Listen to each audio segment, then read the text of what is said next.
as we would like, but this month is the month of Purushottam, as many of you are aware, and is said to be a very good month for spiritual practices, spiritual life.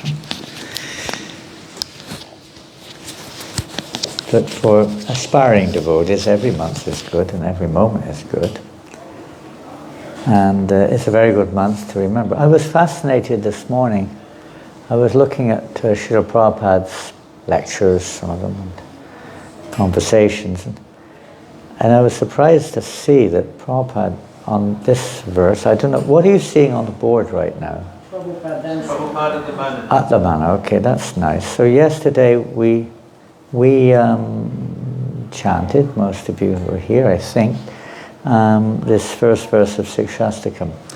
So I just looked to see if Prabhupada ever commented on it, and there's 200 lectures that Prabhupada gave on this verse. That's in the Vedabase. Well, not necessarily entirely on this verse, but prominently on this verse. It wasn't like he started with this verse, but he spoke on this verse at length in at least 200 lectures.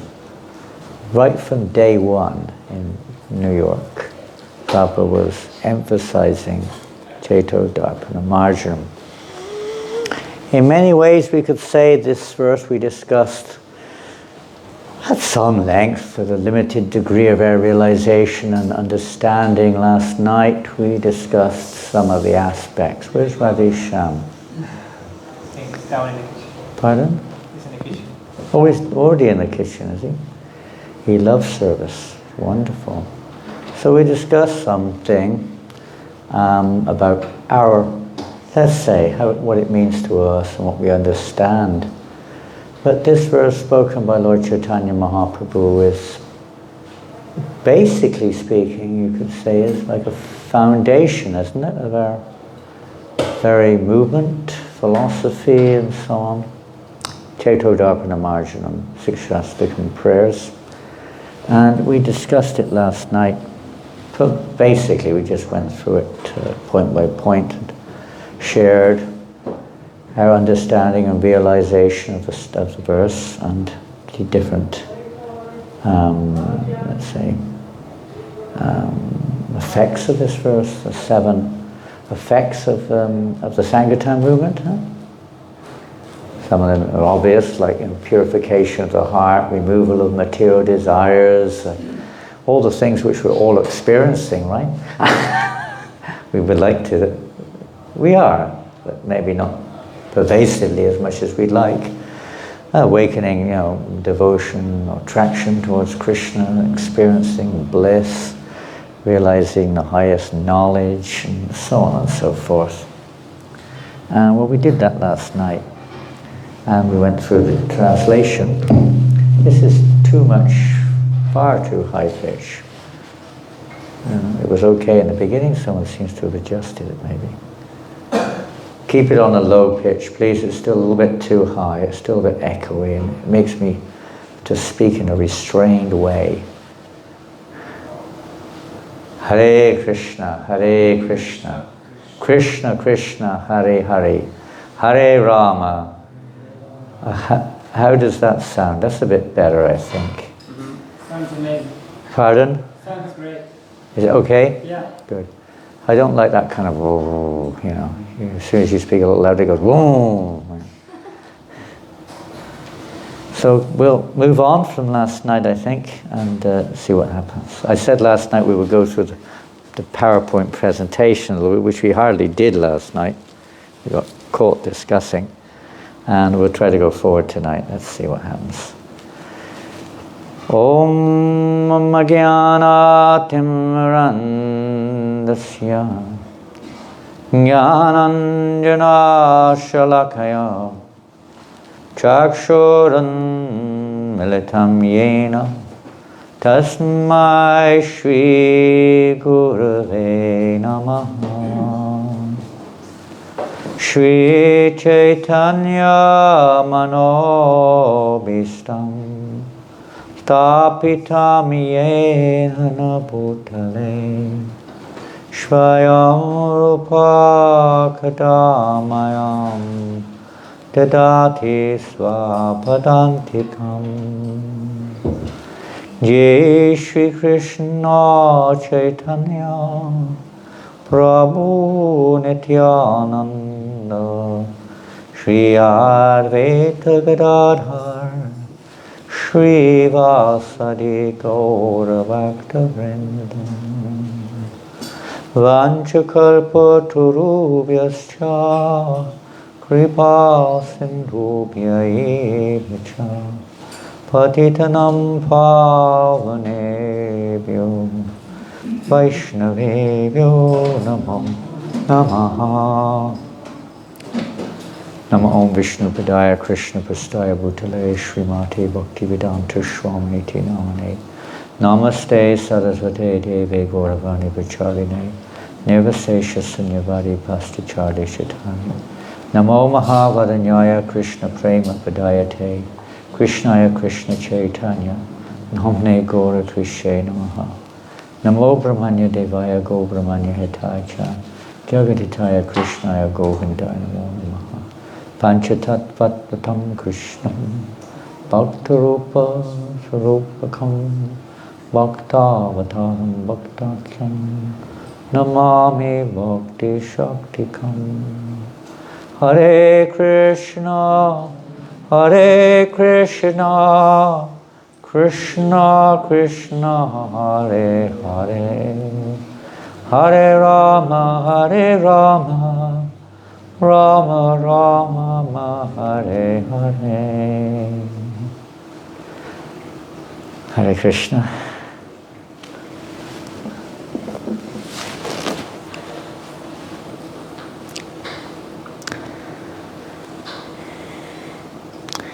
If you do have the time in this month, it's recommended to chant the 15th chapter of the Bhagavad Gita. It's called Purushottam Yoga.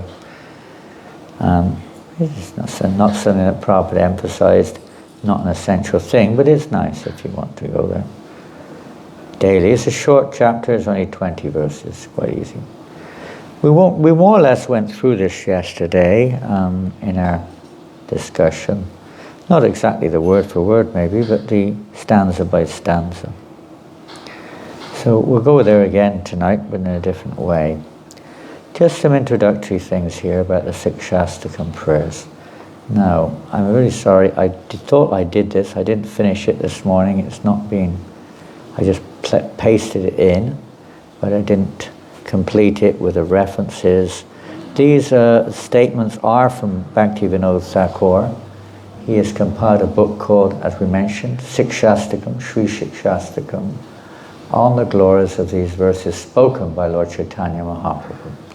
They are specific instructions of the Lord on the meaning of the holy name, step by step, as well as the step-by-step progress in devotional service, which unfolds from one verse to the next. This is the preliminary stage, which we're on, basically, initial stage of devotional service. So here's a statement from that book. It's Siksastakam prayers are the essence of all Vedic scriptures for the Rasika Bhakta. Now, I don't suppose we consider ourselves Rasika Bhaktas. If we do, we have a problem. We're Bhaktas, we're trying to be Bhaktas, trying to be servants of the devotees. We're trying to practice devotion. Rasika Bhaktas are those who are tasting the sweet mellows of pure devotional service, even, well, it might start to evolve in the stage of Raganuga Bhakti with spontaneous devotion, but it really infers those who are on the highest level of maturity in devotional service. They're Rasika, they're tasting the loving reciprocation with Krishna, and even they relish, as Lord Chaitanya Mahaprabhu relished these prayers. He relished them there in Jagannath Puri, living in the Gambhira, together with Ramananda Roy and Shrup Damodar. They would relish the meaning of these verses from the Siksastakam. That's why they're the conclusive statements of the Chaitanya Charitamrita. They're the fruit, in a sense, a realized fruit of the Chaitanya Charitamrita. These prayers, having emanated from the lips of the Supreme Lord Himself, are indeed the absolute truth, Hence they should be read, recited and worshipped daily by sincere and fortunate souls. These prayers should be their constant companion, learnt and taken to heart. So that's something to meditate on, something to, perhaps take on board. Think about it. There's a lot to take on board, isn't it? As you read again and again, you should recite this daily, you should do this regularly, this should be your life and soul, you should pray like this. God, it's like there's not even 24 hours in a day. Even if you had 24 hours in a day, it's not enough to do all the things that are recommended. So it's a little discrimination is there, but this is, in one sense, this is Lord Chaitanya. It is, in one sense, it is Lord Chaitanya's Sankirtan movement. And these prayers are spoken by Lord Chaitanya, and they are considered to be, you could say, the condensed essence of his teachings, of his movement, of his very purpose of coming to this world, etc. So they're very important in our lives. Excuse me. That very same Sri Gaurangadev himself composed the Sri Siksastakam, which is filled with all the conclusions regarding devotional service, and he instructed it to persons of all different levels of qualification. It'd probably be understood differently by different persons at different levels. I'm sure it would be. As we see the same things as we grow in our life are appreciated differently as we mature. When we're little children, we see it one way. When you're an adult, you see it, same thing, somewhat differently. Different species see the same thing differently. Different people at different ages see that everyone's, as we discussed that at length last night, the different perceptions of the different individuals. So there's a place for everyone. It's just a matter of finding one's place and playing one's part and understanding in that, from that angle, the absolute truth. So you see sometimes, or hear sometimes, different, seemingly contradictory in one sense, but they're not really. They're seeing the same Supreme Lord from slightly different angles. Of course, if it's not the Supreme Lord, that's something else. But even in relation with devotional service, you see sometimes statements that seem to a little bit differing. But there were different devotees at different stages, or different devotees with different natures. So that phrase says, so Lord Chaitanya has instructed the persons of all different levels of qualification. He often tasted the nectarine essence of the Siksastakam in a secluded place in the company of his two most confidential associates we mentioned just now. This description is found in Chaitanya Charitamrita and other literatures. So here's a quote from the Anchalila. It's a little crowded here, I'm sorry. I don't hope you can see it, but anyway, I meant to readjust it, but didn't do it. I thought I did.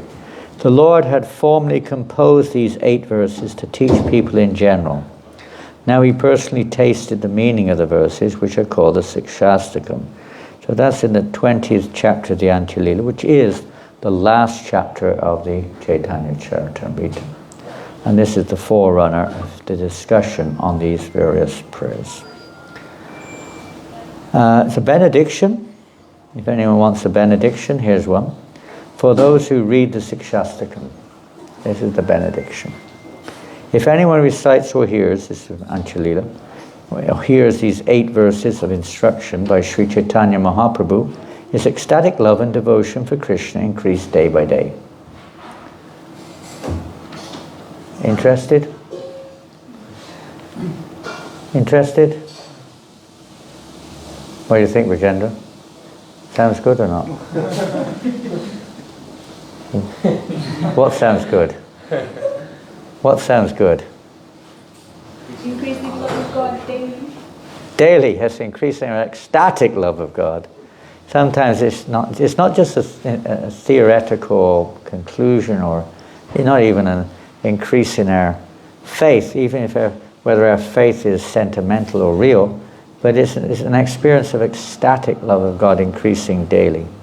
Sounds pretty good. You think it's a good idea? What have we got to do for that? What's suggested here in the Chaitanya Charitamrita that we do? Don't read the board. What do you think is a good idea? Huh? It's hard Thai? It's harder not to read the board. It's harder. It's difficult to read anyway. It's rather small. As I said, I didn't readjust it. You're not wearing your glasses, so you can't read it anyway. Quite simple, isn't it? If anyone, it doesn't say, it says anyone.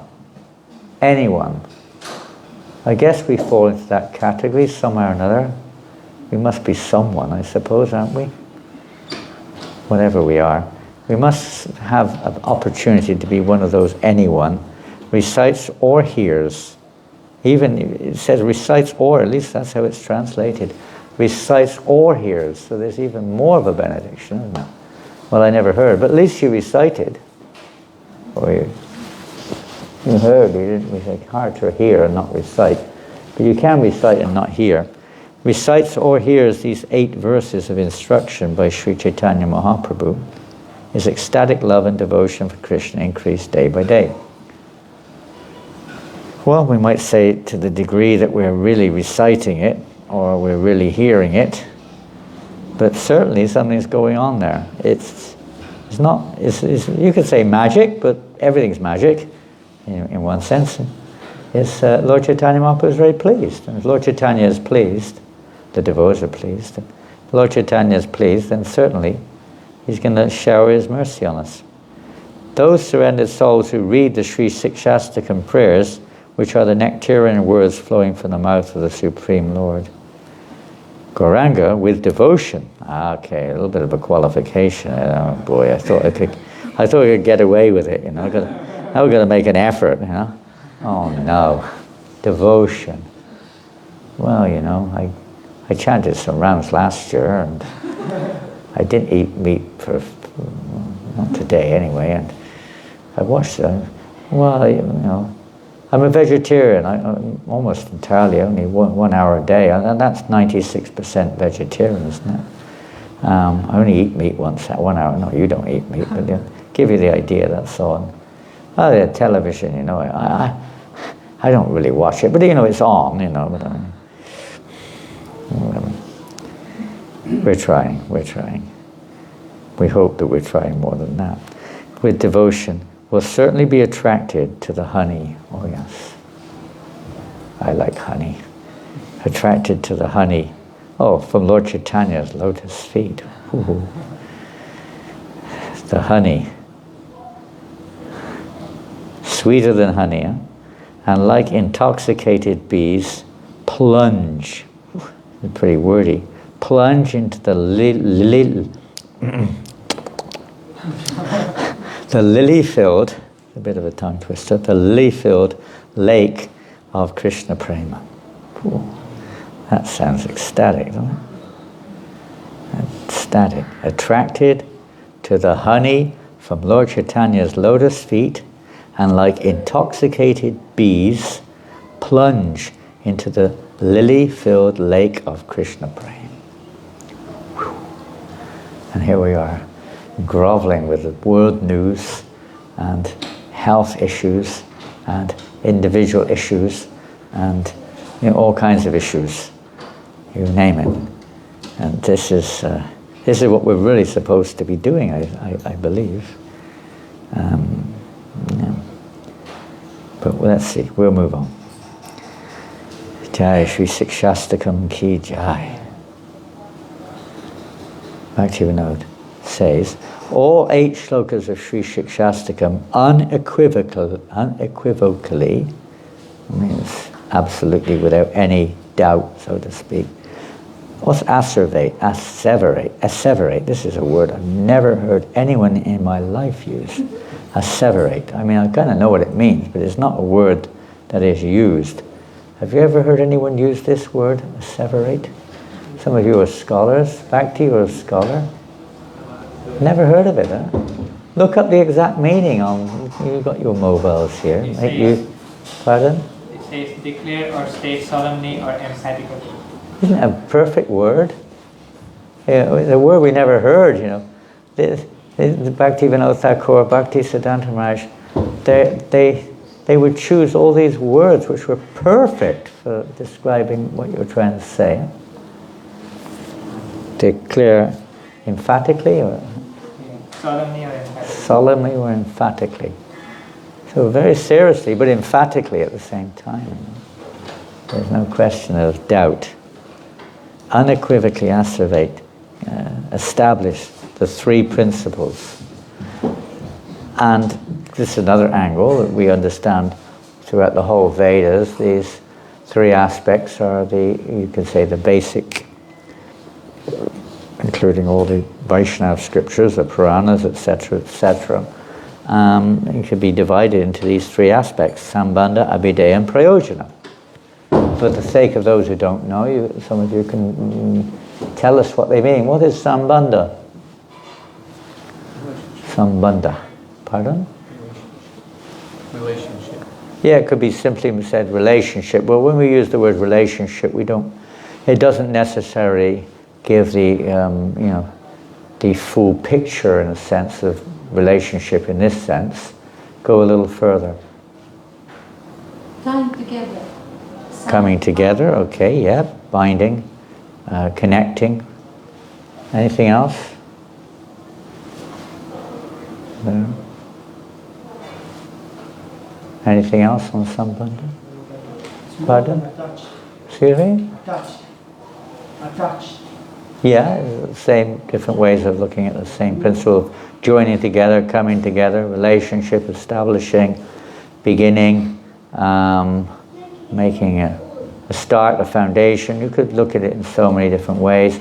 Sometimes in practical terminology, it's the acceptance of the path, or not so much the path, but the knowledge, of the truth, the various tattvas, and so on and so forth. In the stage of Sambandha, we hear Guru Tattva, Vishnu Tattva, Jiva Tattva, this one and that one, Ashraya Tattva, and so on. At least an understanding of those and an acceptance of those. And then the next stage, Abhideya. Sambandha, by the way, also includes making that connection with a sangha of devotees and you taking shelter of that sangha. Initiation and all these various stages are usually found in the stage of Sambandha. And then, once having done that, then the next stage is Abhideya, which is what? How to establish a relationship. The process. When in that sangha, with that knowledge, with the direction of a siksha or a spiritual guide in one's life, and from Shastra, Guru and Shastra, Guru, Sadhana and Shastra, one then receives, one has received guidance. Abhideya is putting that knowledge into practice, isn't it? The path of devotion. The path which leads to. Abhideya is in many ways, that's why we're known as Rupanugas, I guess, because we're following Rupa Goswami, who is the Abhideya Acharya, giving everyone directions of the path to Prayojana. What's Prayojana? The goal, the ultimate goal, which is, we heard yesterday, what is that goal? Prema. He sat right in the middle, so yeah, with Prema Sankirtan and Krishna Prem are inseparably related, of course. The process, Sankirtan, in this particular case, in its various forms, Sankirtan, and understanding the essential nature of Sankirtan. It's not just an activity, but it's a state of consciousness as well. Of not putting ourselves in the center, but living our lives for the pleasure of Krishna, is part of Abhideya, which will lead to the ultimate goal of love of God, ecstatic love of God, Krishna Prema, Prayojana. The first sloka teaches the process of congregational chanting. And all the slokas deal with all three. So even the first one, we see Prayojana is also mentioned. It gives us the highest taste, full nectar for which we're always anxious, and so on. It doesn't necessarily come in the beginning, but it does grow and grow and grow. Prayojana. So it teaches us the process of congregational chanting. We'll just run through this so that you get a grip. It's not what we're going to talk about, by the way. The second how one can realize his ineptitude. What's ineptitude? It's not a totally uncommon word, but not a common word, is it? Ineptitude, but most of you may have heard that and know what it means. What does it mean? Inability. Inability, you could say. Yep. Disqualification. Pardon? Disqualification. Disqualification, yeah. Inability. You get the idea, I think.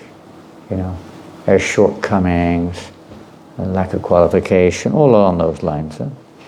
His ineptitude to take up this chanting. And I'm sure we've all experienced that. That sometimes, you know, we just not so enthusiastic or whatever, lazy, something or another. We're not like spontaneous usually. Sometimes we get a little bit of a taste of that, but most of the time we have to be reminded to chant. Maybe we have to remind ourselves too by various methods. The third, the procedure of chanting the holy name. A big topic and famous, you know, the P verse, of course. The actual procedure is not just a mechanical voice going, you know, tongue, pronouncing something or another, but it's the attitude, it's more the attitude in the relationship with the holy name. In relationships, primarily it depends on the inner attitude. It's not just an external, you know, interaction. I love you, please forgive me, it's that, the other. But it's the internal aspect, the internal intention within the heart, or the, you know, a particular mood within. So that is emphasizing the particular procedure about chanting, not so much just the chanting, but the procedure. The fourth, how to rid oneself of deception and detrimental mundane desires. You'll have to read these yourself to find out the details of this. The fifth, the jiva's original spiritual identity. Having come, they're going step by step, by the way. You can't understand the fifth without going through the other four. The sixth, how one experiences his good fortune of coming closer to the Lord. The seventh, the mood of separation after one obtains the required spiritual elevation. And the eighth, how to obtain the highest perfection in the matter of finding one's absolute necessity or goal. So just some interesting food for thought. Basically, all the shlokas describe the principle of abhideya, or rendering devotional service. Within that context, the first 5 shlokas delineate sambandha gyan, and the remaining 3 explain prayojana, or the ultimate goal.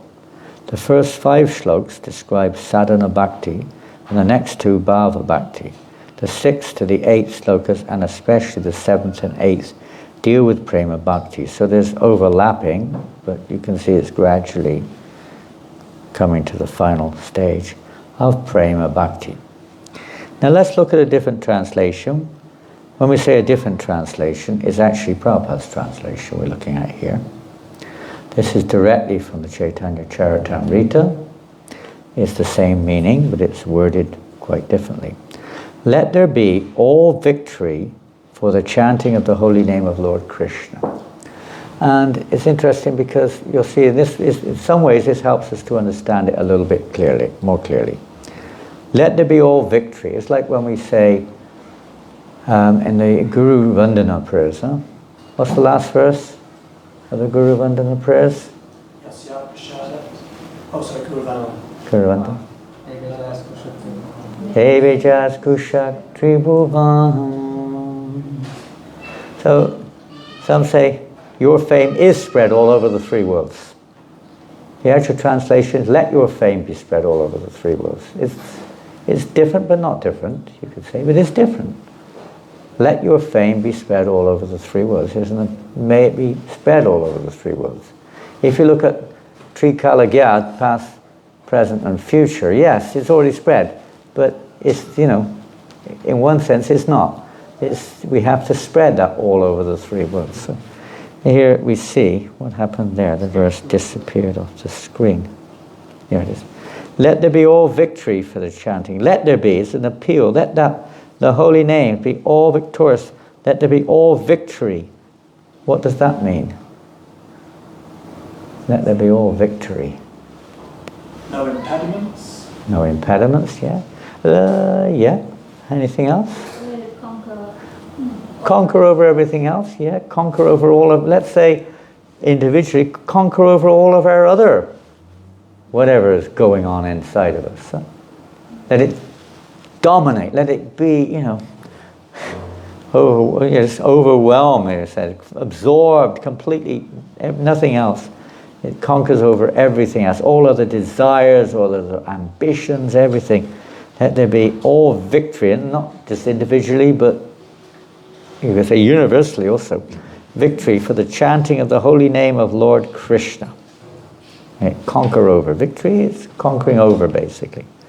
Which can, this is the same as last night we discussed, although the word mirror wasn't mentioned, which can cleanse the mirror of the heart. We discussed at quite length last night. And stop the miseries of the blazing fire of material existence, which we also discussed last night. That chanting is the waxing moon. This is a beautiful sentence. It's so sweet. And the way I found out the proper lecture on this verse at least 200 times was I just looked up these words. Waxing moon that spreads the white lotus. Word here. That chanting is the waxing. What's the waxing moon? Getting bigger. Pardon? The growing moon. The growing moon, yeah, it's growing. It's a waxing moon. Lord Chaitanya, we heard last night, is likened to the moon, huh? Chandra, Gaura Chandra. Waxing, the waxing moon. This chanting is the waxing moon. It's not like it. It is the waxing moon, but it's not like exactly the waxing moon, but it is the waxing moon that the waxing moon in the sky. Also, to a certain extent, you could compare this directly. The moon that spreads the white lotus. There's a white lotus. Now, I'm not familiar with that. Do you have white lotuses in Newcastle? Sometimes. Maybe you have one of these, what they call them, these botanical gardens. They have the big greenhouse. They have tropical plants and stuff. Maybe they have, I don't know, in Newcastle. But you sometimes see them there. But it was not necessarily the same process. But in countries where they grow, the white lotus blossoms. It opens up gradually as the moon rises. Huh? And of course we see that the moon, from the moment, is like a line. The dark moon night, the next moon is like a line in the sky, gradually growing bigger and bigger and bigger and bigger. So like that, coming to the full moon. And the full moon, of course, the cooling rays, we heard that last night, the cooling rays of the full moon, which relieve one of the distress of a hot day or whatever it is. The waxing moon that spreads the white lotus, very auspicious white lotus of good fortune for all living entities. It's a beautiful metaphor. Waxing moon that spreads the white lotus of good fortune for all living entities. Well, I guess we can understand basically what's being said here. What would you comment on that sentence?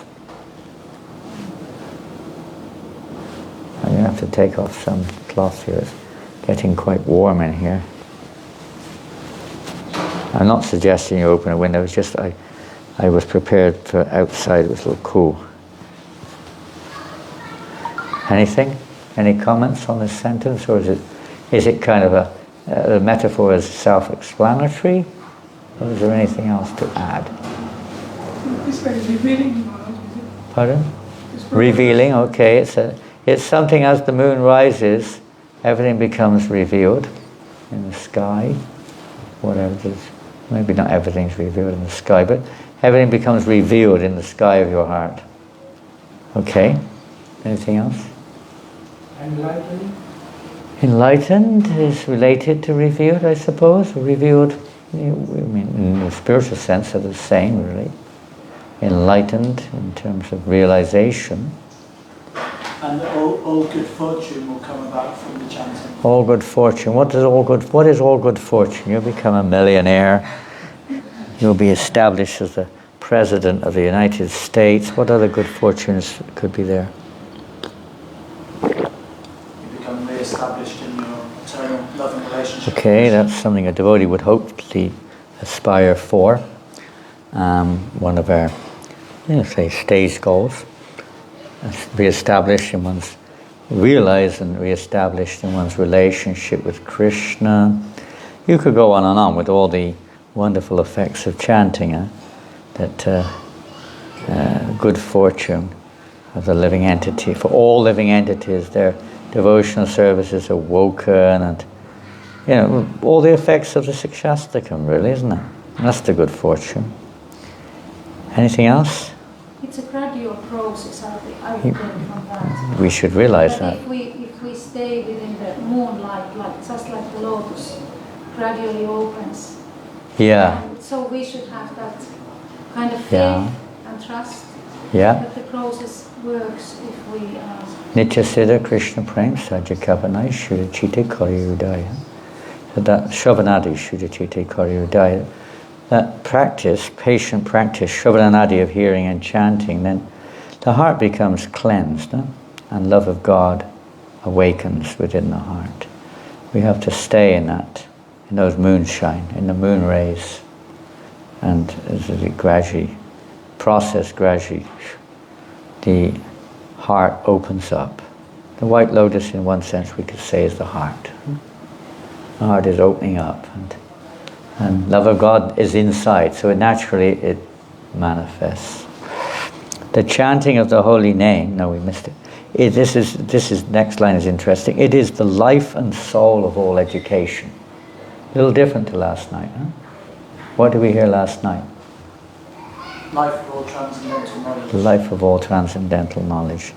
It's similar, but it's maybe it's a little bit more easier to grasp. It is the life and soul of all, the purpose of all education. The purpose of all education. Without this is a waste of time. What's that verse, Bhagavatam? Waste of time? Shrama Evahi Kevalam. Yeah, Shrama Evahi Kevalam. All the activities we do, if they don't awaken love of God, are a waste of time. Prabhupada said, how many times he said that, I don't know. Isn't it, Bhakti? You heard it so many times, Saraswati. What's the use of all your religion, practice, this, that, and the other, if there's no love of God coming there? So we have to question ourselves as well sometimes, isn't it? Or are we beyond question? Are we infallible, beyond question? Maybe we also, but we may not question the process, we may not question the Siddhanta, but we have to question, are we developing love of God? Really speaking. Is it just a mechanical execution, or is there something more than that? What do you think? Yes? Not prayojana, the literal meaning is necessity. Pardon? Prayojana, the literal meaning is the necessity. Sanskrit meaning? Yeah, Are you asking or telling? asking. I don't know. I'm not a Sanskrit scholar. You know Sanskrit? What's the absolute, literal Sanskrit meaning of prayojana? Find and reserve.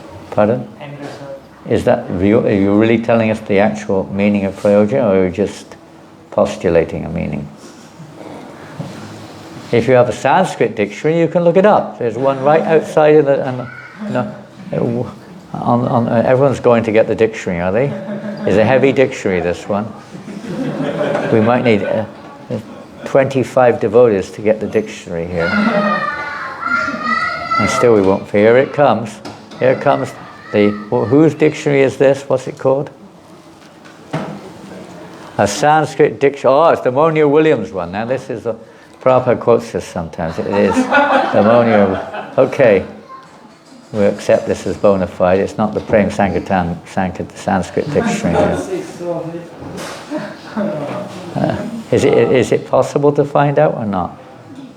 Or is it all written in Sanskrit script? Vasu, go for it. Yeah, I can't read it. Okay, you're the one who said that. You better find out. Thank you for asking the question. It's definitely worthwhile. But being not Sanskrit scholars, even if we get the meaning, sometimes there's hundreds of different meanings, and you have to know the context of the subject to know which one it means. The chanting of the holy name expands the blissful ocean of transcendental life. Well, that I think we discussed last night, and my little brain doesn't see anything wrong or difficulty in understanding that. We may not be experienced. I remember the first time I ever went on the street on Harinam Sankirtan. Do you remember the first time you ever went out? Have all of you been on the street, chanting on the street? Has every one of you done that or not? Maybe some of you new ones. You've done that? You have, Kishori? You do it every week, right? Tomorrow we're doing it. It's ecstatic, huh? We call it ecstatic. Relatively speaking, it's ecstatic compared to other things. But maybe not quite on this level of ecstasy or bliss. I remember the first time I was in the temple, perhaps you've got your stories too. I was, I don't know how long, now it's almost, 52 years ago, and almost. And I went to the temple in Bury Place, and never seen a devotee before. And one thing after that, I sat down there after prasadam. One devotee, his name was from Australia, what was his name? Forgotten. He came up to me and said, "Would you like to come on Sankirtan?" I said, "What's that?" I thought maybe I didn't hear what he said clearly. I'd never heard this word before, Sankirtan. And I said, "What is it?" And he said, "It's bliss and ecstasy." That's all he said.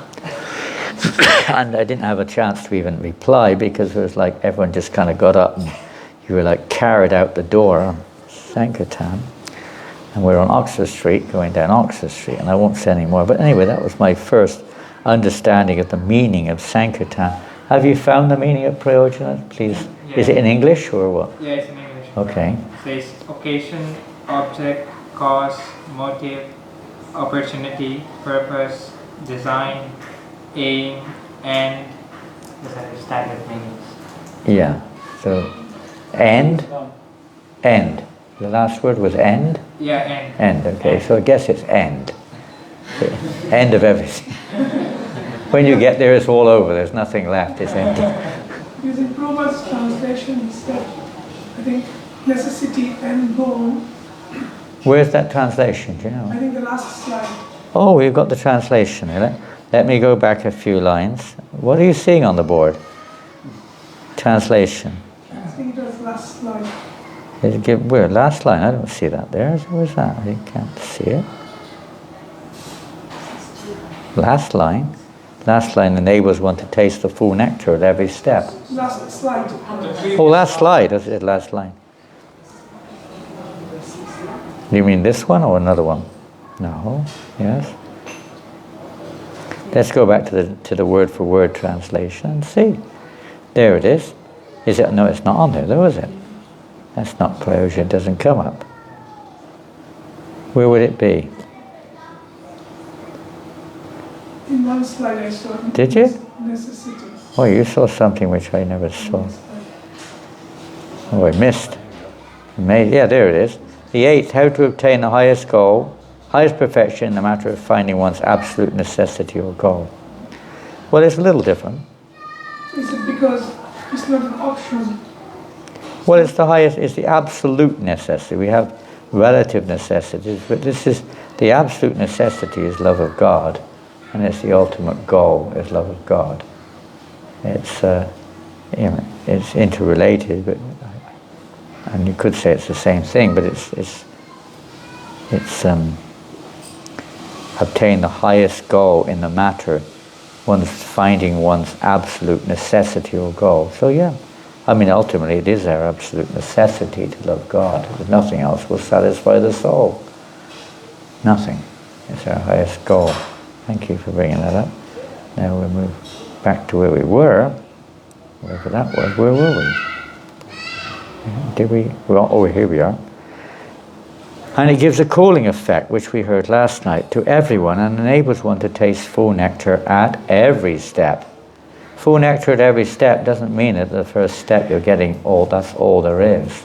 But at that step it's full. It's like a child going to the young child going to a junior primary school.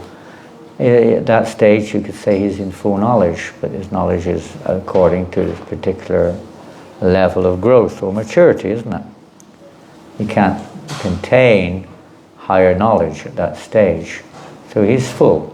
But then he grows and he becomes fuller, and he grows and he becomes fuller and fuller and fuller until you come to whatever stage you do come to. We're limited. Jivas only have a certain capacity, quantitatively speaking. But you're considered full of knowledge, full of nectar, Sat Chidananda, complete. So that's the result also, is that one becomes complete in one's natural constitution. Jiva Goswami writes in Bhakti Sandarbha and in the Krama Sandarbha, Hata eva yajya pyanya bhakti kalo kartavya tadakita nakya bhakti samyogena eva. This means that although it is required in Kali Yuga to practice the 8 limbs of devotional service, they have to be performed in conjunction with chanting. Now, as I said last night, I didn't have a chance to organize this properly, and this verse definitely is not in sequence. But anyway, it's relevant. What does it mean, the 8 limbs of devotional service? What are the 8 limbs? Pardon?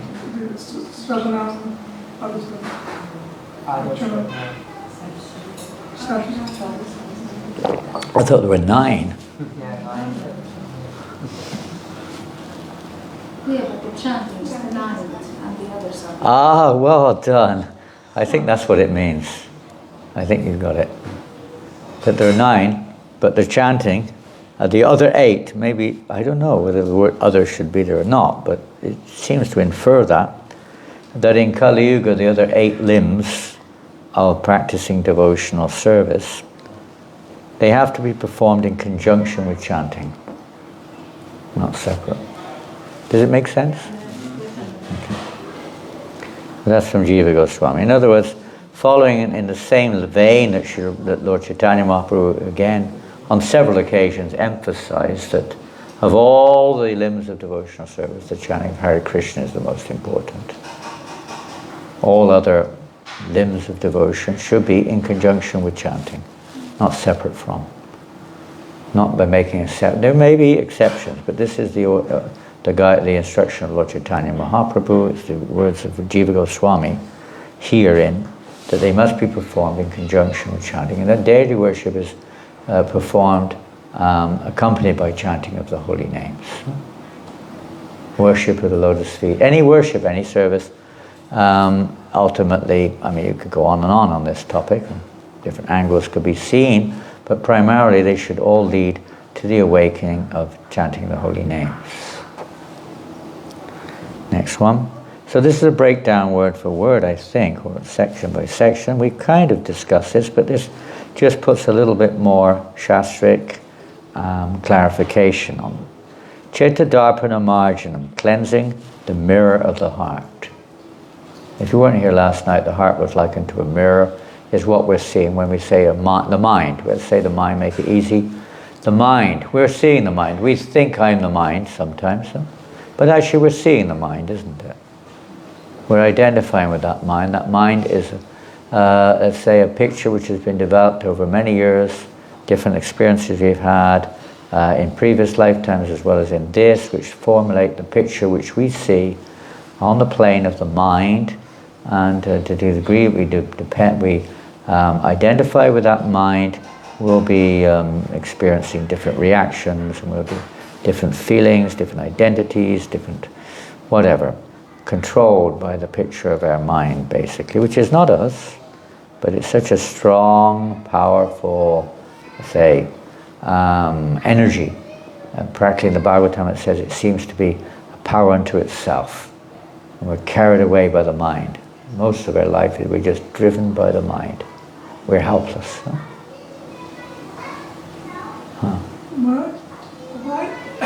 Why is always mentioned darpana instead of chakra? So we are cleansing the darpan, not the chakra or the heart. Does it imply that actually our heart never gets dirty? is the Well, the mind is the heart. It's not the heart itself, in a sense. I mean, it's obviously not the physical one, but it's not even the. You could say, especially in this world, it's the covered. I mean, we have. You could say mind is eternal because we're always thinking, but it's the covered aspect of the mind, and it's the consciousness which is from the soul, which is our consciousness is, you could say, focused on the mind. So there's like two different things there. The heart is kind of beyond. I mean, most people idea heart means the physical heart, but it's not. We're talking of the soul itself and the very consciousness therein of the soul, which is protracted onto that mind. So they're kind of two. Simultaneously, they can be one when in a purified state, but in the impure state, there's like two. You get the idea? Yes. A little bit. I don't know if that's absolutely, complete, but that's my understanding. Others may have more understanding. I don't know if anyone would like to add to that or not. Okay. It can be understood like that, at least, in the conditioned state. For it is, where do we get to? No. Cleansing the mirror. The contaminations that cover the mirror of consciousness. So here it's not. It is a little bit of one and the same here. The mirror of consciousness, because our consciousness is focused on that picture in the mind, whatever that is, are swept away. All those misconceptions, as we heard yesterday, the condensation, the dirt, the dust, is swept away by the chanting of the holy name. It cleanses it away. So your heartbeat, or your mirror of the mind, becomes clean and you can see clearly.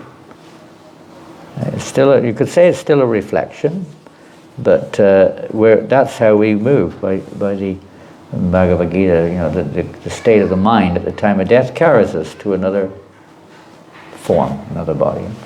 So when our mind is full like that, with pictures of Krishna, not full of dirt, and that's how we're carried. For it is the embodiment of profound spiritual bliss. Misspelling there.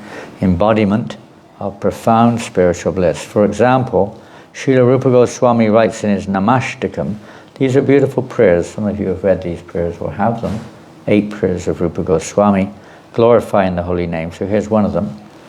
Shudita Shita Janati Rashaye Ramya Chidganna Sukha Svarupine Namagokula Mahotsavayate Krishna Purnavapushe Namo Namaha. O holy name, O Lord Krishna, you dissipate the sufferings of your surrendered devotees caused by their offenses to the holy name. Whoa, that's interesting, isn't it? You dissipate the sufferings of your surrendered devotees caused by their offenses to the holy name. What do you make of that one? You read the first part, it sounds good, huh? You dissipate the sufferings of your surrendered devotees. Well, you may say, "Oh, not really a surrendered devotee," but I can get that. That's easy. Caused by their offenses to the holy name. What do you make of that?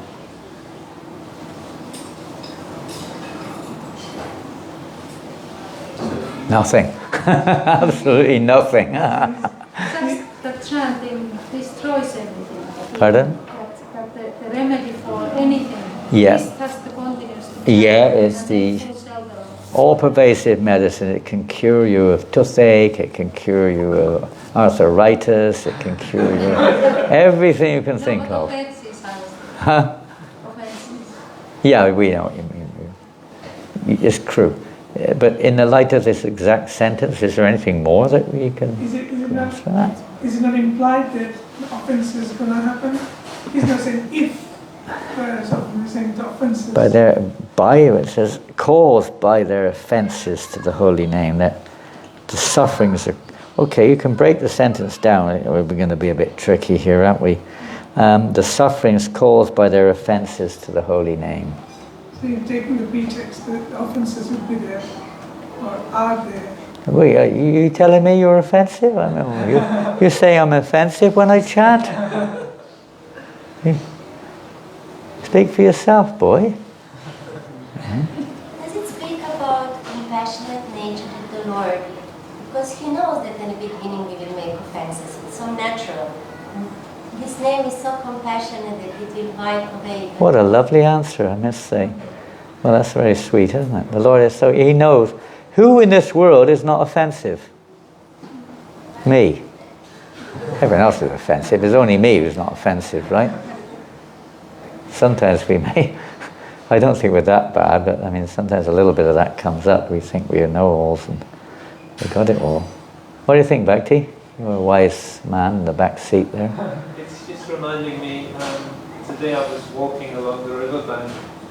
Oh, this sounds interesting. And, you saw a duck and a swan and a sun, beautiful day, and oh, I wish I was there again. I remember 1948, no, you weren't born then, 1978 once, the sun was shining in Newcastle. And you were, very nice, okay, carry on. it was the lily pond of the river Weir.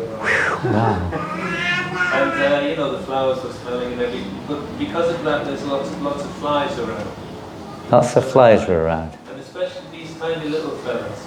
The tiny little ones, the human beings? And when they land on you, it's a little bit imperceptible. So, at least for me, sometimes you think you've just got an itch on your skin, and you'll go to scratch like that, and then you realise after the fact that, oh no, that was a little... One of those little fellows that bit you. Huh? Yeah. So one of thousands of them that bit your legs and arms and everywhere else. Yeah, that happened to me, and I was thinking, why can't I be sharper? Why can't I be more compassionate to, you know, if something goes on my skin, I should be thinking, don't instinctively reach, you know, just be a bit more sattvic. But I didn't on that occasion anyway, so I was chanting, and then there's an offence that I killed a living entity while I was chanting Hare Krishna, so maybe that's one example. Well, yeah, maybe that's kind of, let's say, almost like an unconscious, unmeditated aspect. You could say that we're inevitable, that we're going to commit some offense. Jiva himsa is unavoidable. Unavoidable. Even by breathing, where you could say curtailing some living entity's existence, practically speaking. That's unavoidable. So yes, that's a pretty mild aspect of it, I would say. I don't know to what extent when we suffer because they bite us, I suppose, so that's already kind of instant karma in one sense. And they certainly suffer, and maybe you have to suffer again for making them suffer. You could go on like this, isn't it? But that's a very, let's say, a very graphic and beautiful example. Anything else on this? There's offences to the holy name. Jiva himsa could be also considered there as an offence to the holy name, maybe. Although it's not categorized in the same form of offences, is it? Jiva himsa is one of the Vaishnavas, aparad and seva aparad and nama aparad and jiva himsa, the 4 different things, yeah. And further on to that.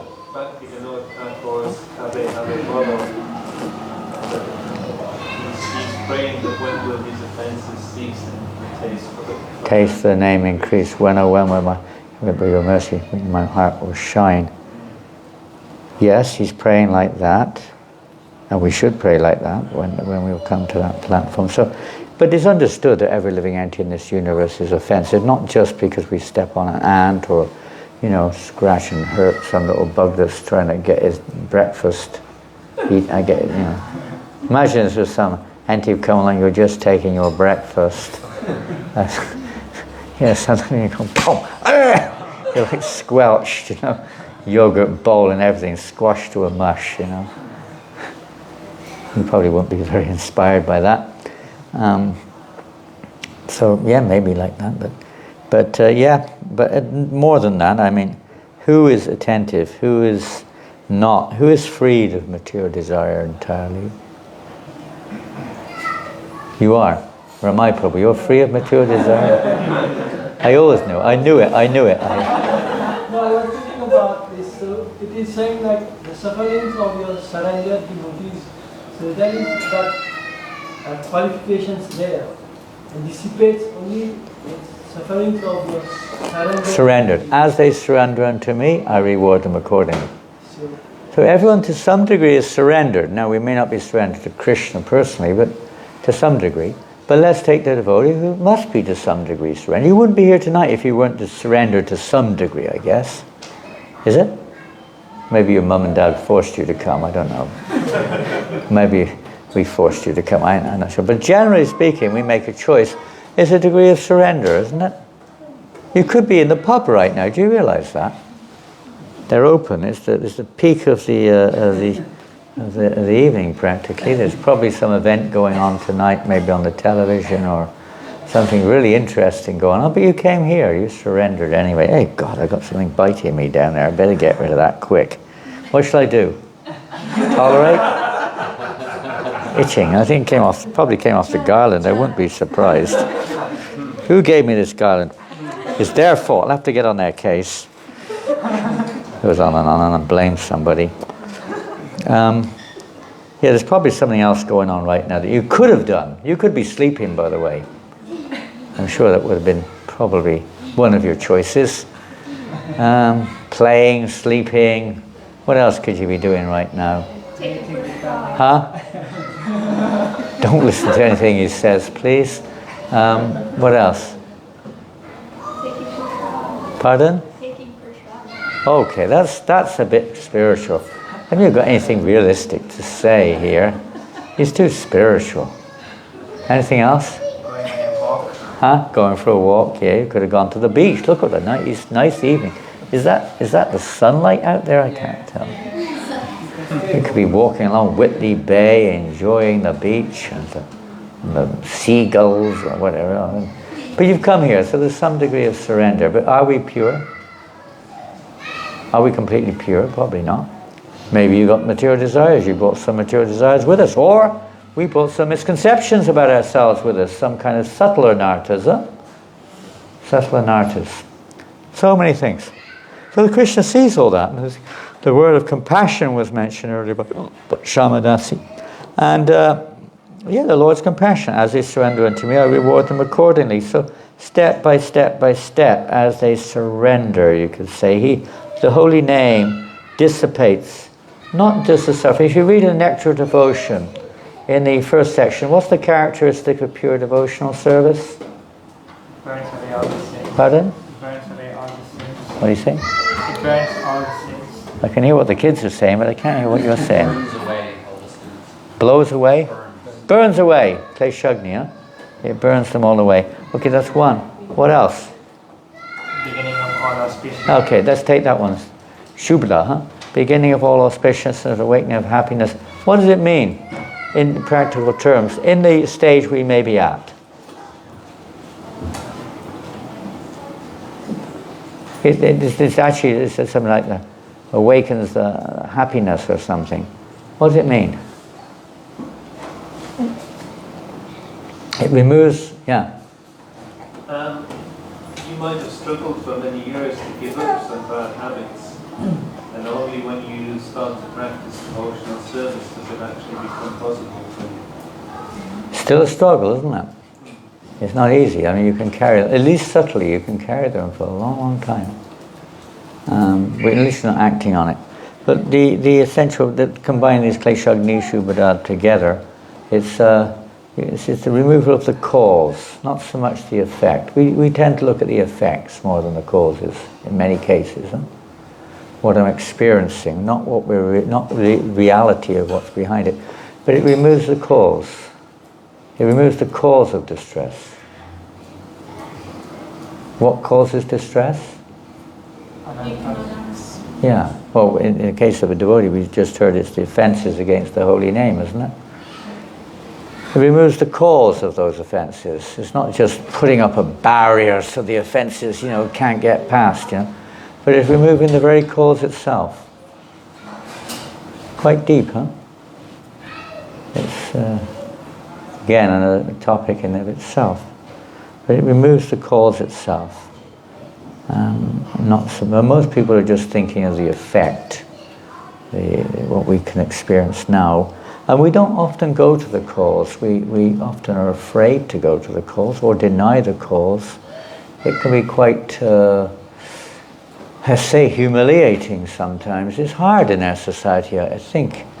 And when I say our society, I don't just mean in ISKCON, but in general, to be, really honest about our inner self. Let's take the position, for instance. I'm getting even hotter. There must be something happening around here. Have you ever noticed that when something gets a little close to your heart, you start sweating? Must be getting somewhere, because I'm starting to sweat. Getting a bit risky, this one. We're taking a chance here. Okay, you have this guy sitting on the asan. He's supposed to be a sannyasi and supposed to be a guru, etc. But he's full of material desires and is not very advanced, spiritually speaking, in reality. Right? Well, what do you do about it? Simple answer, you kick him off. Okay, no, but what do you really do about it? That doesn't change anything. What do you really do about it? First thing is we all have to recognize we're offensive. Okay, fine, that's not so difficult. Every living entity. And if we think we're not offensive, we are really in a problem state. If we don't think we're wrong, we're really in trouble. If we think we're right, maybe I'm right and wrong are relative terms, but we've got to always look at that, at our own hearts, and see a little bit beyond the surface. But it's hard. Self-realization includes this, as far as I understand. It includes it. Prabhupada said first be conscious and then be Krishna conscious. Huh? So be a little conscious of our condition. And it's very embarrassing. It's very shocking. It can be very painful, especially in our society. Well, I was talking to Burjan for one time about on the Krishna conscious dynamic of this, not just in general. And he said, it's very difficult, Maharaj. This world, there's not much mercy in this world. People rip you apart at the first opportunity. Social media is designed for that. Expert media to rip people to shreds. Finish them off. Of course, it doesn't absolutely do that, but on the relative platform, that's how it works. It could be the other way, but it's usually not. So it's difficult to reveal your heart. Have you ever found that? I mean, it's easy to talk about, things of the day or little things on the surface, but things deep down, causal factors, is difficult to go there. Sometimes very difficult. And who do you, but it's a very important part of our devotional service. Rupa Goswami emphasizes this in Nectar of Instruction, doesn't he? Loving exchanges, relationships, revealing your mind in confidence, and so on. It's quite an important thing. You'd be amazed how revealing your heart in the right situation, honestly, the more you do, the more you feel light. You're letting go. It's like downloading. You're letting off. Casting off weights which are holding us back. Okay, that's another subject in of itself, but it's a little bit like that. It's not easy, and that's surrendering. It's part of the surrendering process. It's part of it. Being honest, etc. So it's hard. It's very hard for especially when you're in a position to do that. But it is required to make advancement in spiritual life. At least we should be willing, even if it's not necessarily done. So how do we get onto that? I do not know, but where are we here? What's this verse? This is the verse. Maybe it's the next verse. So, subtle contaminations, which covers, it's not just the external ones, it's the internal ones. Holding on to these causes of suffering. It was mentioned last night, someone mentioned upadhis, these false identities. And oftentimes it's not just a false identity because of total illusion, it's actually an attachment to that false identity. We're attached to it. And if we can get away with it in the society we're in, sometimes we're quite happy like that, for a little while at least, but it doesn't awaken love of God. So let's go a little bit beyond that. Let's go to the next verse anyway. Next stanza. Bhava Maha Devagni Nivarpanam. Stops the miseries of the blazing fire of material existence. The blazing fire of material existence is there. For devotees, it's there also. I remember one time Sridhar Maharaj, our ISKCON sannyasi, Sridhar Swami, which one? Well, anyway, whichever one is, the ISKCON one.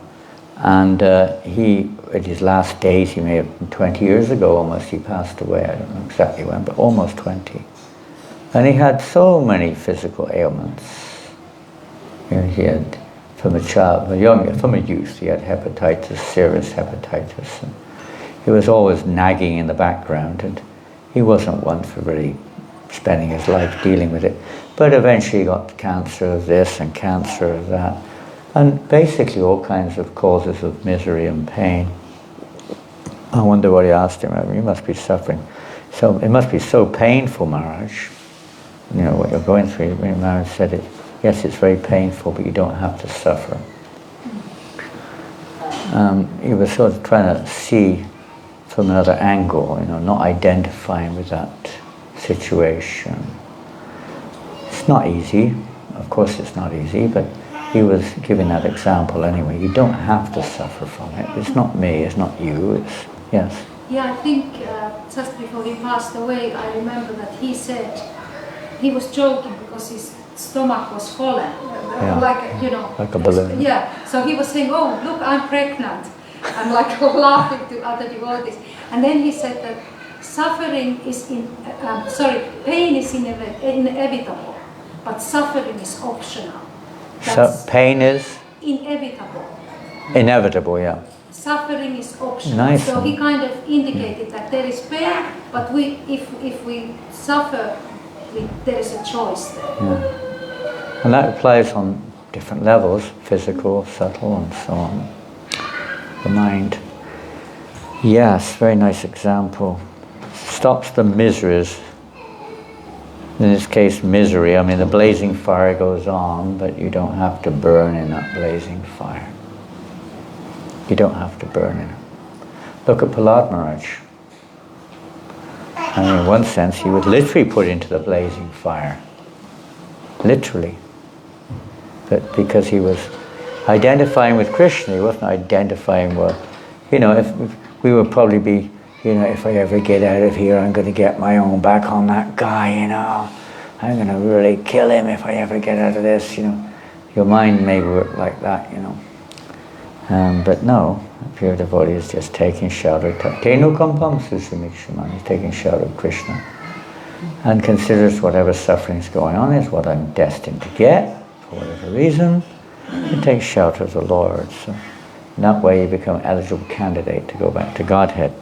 We may not be on that level. Because if we take this Sankirtan seriously, this chanting seriously, and pray to the holy name, realize, try to be conscious when we're chanting the holy name. It's not just a mechanical thing we have to do and get out of the way. This is our life and soul. This is our time with Radha and Krishna. This is the only, it's not medicinal in the sense of, you know, the effect. It's not that Krishna's a medicine I take so they can get better. He's not like a medicine exactly. But it acts in medicinal ways when we associate with Radha and Krishna in the form of the Mahamantra. There's so many descriptions of the meanings of the names of the Mahamantra, but that will for another time. But the fact is we are getting our opportunity. By association we've developed all this, whatever it is, false identities, false ideas of who we are, reacting to situations, not because of the situation, but because of our conditioning, etc. Different people react differently because they're conditioned differently. All this is just part of the illusion. And that illusion can be removed by proper association with Radha and Krishna, or with Hare Krishna, the holy name. It sounds too simple to be true. And, you know, but this is the process. This is the statements of the Shastra, the statements of the Acharyas, and the living experience of those who embrace this path of Nam Sankirtan. It's so powerful. To purify our heart. We can't imagine how is it possible. We cannot. It's impossible. Bhaktivinoda Thakur says it is impossible for the jiva to single-handedly overcome these various offenses, especially inattention, on their own. It's not possible. We're tiny jivas. The blazing fire. How can you put a fire out on your own with a bucket of water? A blazing fire, not a little one. Forest fire, samsara, blazing fire. We cannot. We can do a little bit, like the sparrow with its eggs, etc. But it's only by the mercy of the most powerful that this is possible. So a devotee realizes and takes shelter of that most powerful. Or maybe an impossible, seemingly impossible situation. We may not even go there, we may not even think about it. But when we really get down to it, to become offenseless, to become pure in heart, to chant the holy name Shuddhanam, this is quite an aspiration. Most people don't even think that it's an offense, or they don't even know where there is an offense. Or it's something which we call suffering, or it's something which will not allow us to establish our pure relationship with God. It's a slow process, but the fast process, we take shelter of the holy names, repenting our own whatever offenses, misbehaviors, whatever it is, and just taking shelter of the holy name in all humility, begging for the mercy that we can become pleasing to Krishna. By Krishna's grace, everything becomes possible. As we become whatever condition we're in now by association, we can attain the highest goal, a prayojana, by a proper association. And this is our glorious chance to associate with the holy name, with Krishna himself. What eligibility do we have? What eligibility do we have? I don't know, myself, none, other than the fact that somehow or another Krishna is giving this opportunity to one and all, and you take it as they surrender unto me, I reward them accordingly. We take it or we leave it, or we take it to a certain degree. But we'll be given that chance, and to some degree we've all taken something at least. Just with a little bit of association, a little bit of encouragement, a little bit of opening our hearts, we may take more. We may take more of that association, and more and more and more and more of that association with Radha and Krishna in the form of Sankirtan, the holy name. Anyway, that's just wandering on there. But that association, at least when we're chanting japa, or kirtan, or reading, this is our chance to associate with the Lord and His pure devotees, and that is what will change our hearts. That is what will root out, as we heard. It was in Scotland. As we heard from Rupa Goswami in the Nectar of Instruction, is a very nice verse. I don't know the Sanskrit, but it refers to somebody who is jaundiced. Who knows that verse? Pardon?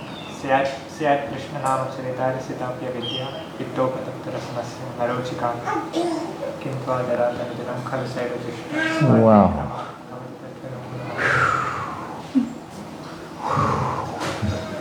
You're a Sanskrit scholar. And what does that mean? I don't know. Many times you've been singing Samsara Dava for 40 years. What does it mean? I don't know. I mean, some people don't know what it means, to 45 years. What does it mean? It's not Syat Krishna Nam. I can paraphrase it. Oh, no. Yeah, paraphrase. Syat Krishna Nam Charitadi Sthapya. In English, please. Yeah. So, like one who has this disease, like jaundice, for them, even if they take sugar cane, that would taste them bitter. Similarly, conditioned souls like us, even if they take the sweetest holy name, it would be bitter. Has anyone had jaundice? Hands up if you've had jaundice. You had jaundice? You had jaundice? In India or where? India. You had in India? Where? Mumbai, India. Mumbai is in India. Yeah. I had jaundice in Watford. Dangerous place, Watford. No, I actually did. In Watford. Anyway, it may have been developed elsewhere, but jaundice is not necessarily, it's quite a broad subject. You know, the misfunctioning of the liver sometimes also comes out in jaundice condition. It's not necessarily hepatitis, it's a jaundice condition where your liver is not functioning properly and consequently whatever, too much bile excretion or something, and everything goes yellow and all sorts of things happen. And I don't know about you, but nothing tastes nice, nothing, isn't it? Your saliva, nothing tastes, everything's horrible taste, yuck. Even sugar tastes horrible. But they do say, I don't know, I never had an experience of that one, they say that sugar candy, is one of the curative processes to rebalance the functioning of the liver. Sounds weird, but nonetheless, that's the process. But sugar tastes really bitter. You don't want to take sugar, it's like horrible. But if you take it, then it's said that you get cured of jaundice. Anyway, that's the example given. And similarly, one who is suffering, you didn't mention that. Suffering, what's suffering of disease? What disease we have? What's our disease? Avidya. What's avidya? Someone said. Who said that? Huh? Ignorance. We're suffering from the, disease of ignorance. It doesn't sound like it's a disease in one sense, but this is a spiritual disease. Vidya, another aspect of vidya is basically the material is avidya. And vidya is that which removes the avidya, which removes the ignorance. So this living entities are all under this disease condition of avidya. They're in ignorance of everything practically. Pretty much everything, isn't it? And what do we know? Very little. Even that's not necessarily absolute. Very, very little. People don't know who they are, why they're where they are, what happens when they die. They don't know if God exists or not. They don't know how the universe came into being. They don't really know how I came into being. They don't know practically nothing. Mostly everybody's in total ignorance, practically speaking. So, from the spiritual perspective, it's a disease condition of life. We're not meant to be. We're meant to be Sat Chit Ananda. We're meant to be Chit. We're meant to be fully cognizant. And know, knowledge, according to our eligibility, we should have knowledge of these things, but we don't.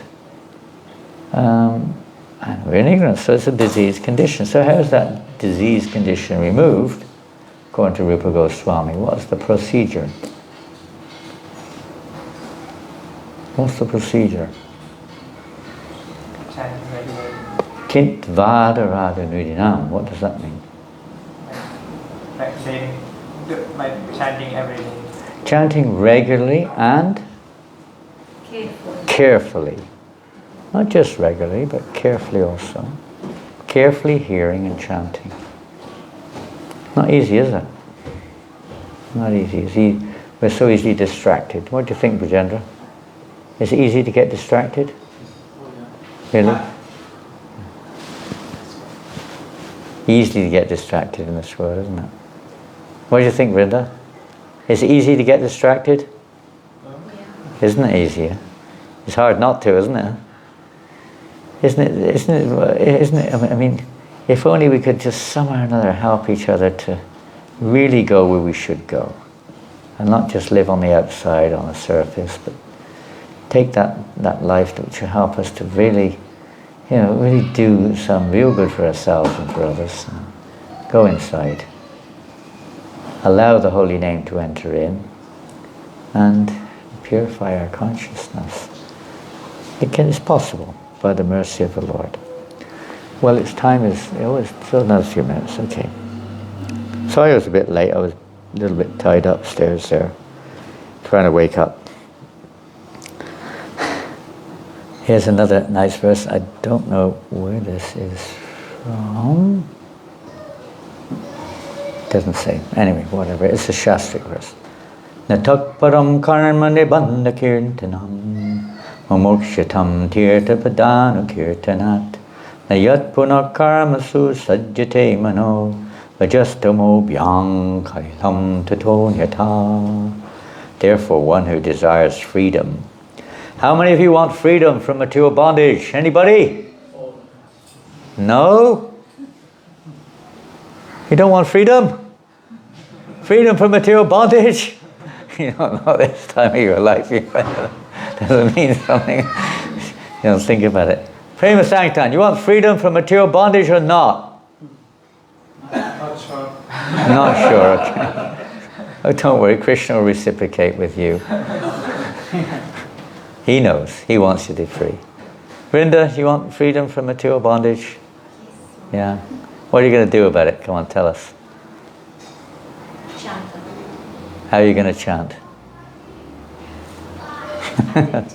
Relax. Huh? Try to be attentive, huh? A humble state of mind. Anyone else want freedom of material bondage? Anyone? Anybody else? You're worried about what comes next. At least he he's not sure if he wants to take the process which leads to freedom from material bondage. Freedom from material bondage, it doesn't necessarily mean freedom from one's particular apparent situation. Mostly you're in family life or some kind of professional life. Freedom from the material mentality, you could say, or the perspective of seeing ourselves in the center all the time. So, therefore, one who desires freedom from material bondage should adopt the process of chanting and glorifying the name, fame, form, and pastimes of the Supreme Personality of Godhead, at whose feet all the holy places stand. One cannot derive the proper benefit from other methods, such as pious atonement, speculative knowledge, and meditation and mystic yoga, because even after following such methods, one takes to the fruitive activities again, unable to control his mind, which is contaminated by the base qualities of nature, namely passion and ignorance. Well, this process is mentioned in the Bhagavatam, 2nd chapter, 1st canto. You can read those verses. Canto 1, chapter 2. This gradual process of removal of passion, ignorance by association and by hearing and chanting. How it works. And by service. Service is a natural effect of hearing and chanting, as well as a pre-runner in many cases also. Service first and then taste for chanting and hearing. Sometimes it goes like that also. But they go together. Shreya Kuravachandakaravataranam. Of good fortune, Shreya, Karva, white lotus, Chandrika, moonshine, Vitaranam, spreading. That chanting is the waxing moon that spreads the white lotus of good fortune for all living entities. So we see here a verse quoted in Hari Bhakti Vilas. Madhuram madhuram itan mangalam mangalanam sakala nigamam vali satpalam chitsvarupam sakritapi parihitam shradaya hirayava Bhiguvada naramatram tarayat krishnanam. The holy name of Krishna is the highest benediction. Benediction is given to us, isn't it? Above any other benedictions, it is sweeter than the sweetest honey, the eternal fruit of transcendental knowledge of the tree of the entire scriptures. O best of the Bhargavas, if anyone chants Lord Krishna's name just once without offense, whether he chants with faith or indifferently, the holy name immediately liberates him. Nice, huh? But without offense once. What's that beautiful song of Bhakti Vinod Thakur? Gai Guru Madhusare. You know that song? You know the next verse at least. Hare Krishna, Hare Krishna, Krishna Krishna, Hare Hare, Hare Rama, Hare Rama, Rama Rama, Hare Hare.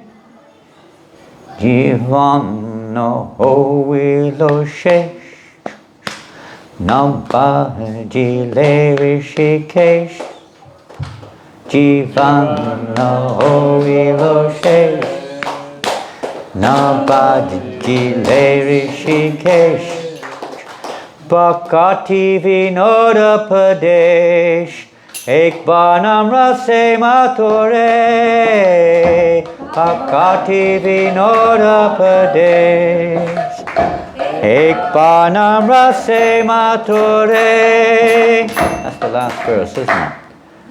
Dai Guru Madhu Sware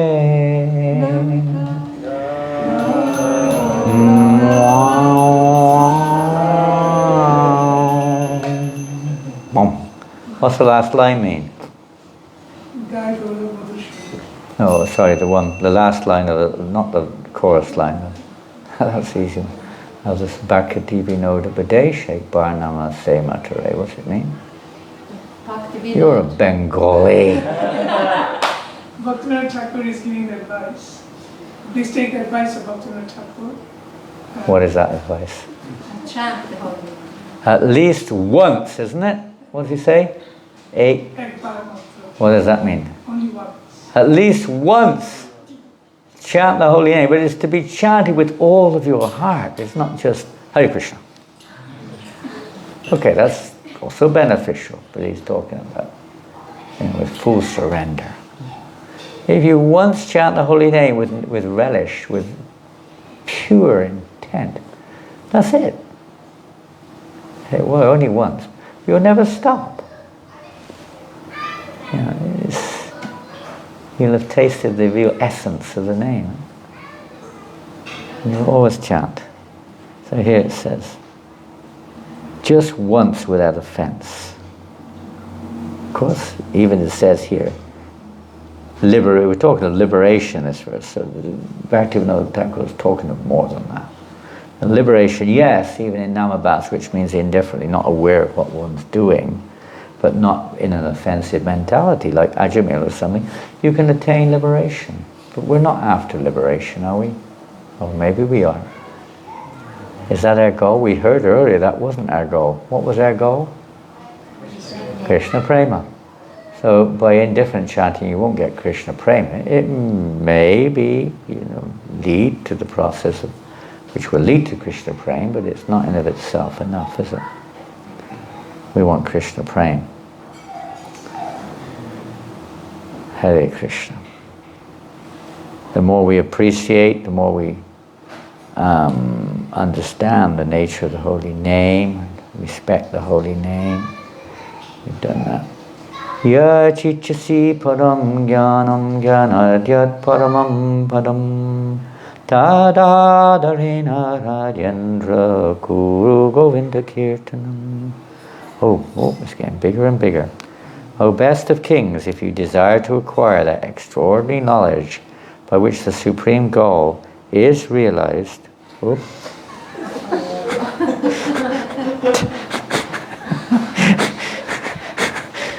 magic. Let's try once more. There we go. Brilliant.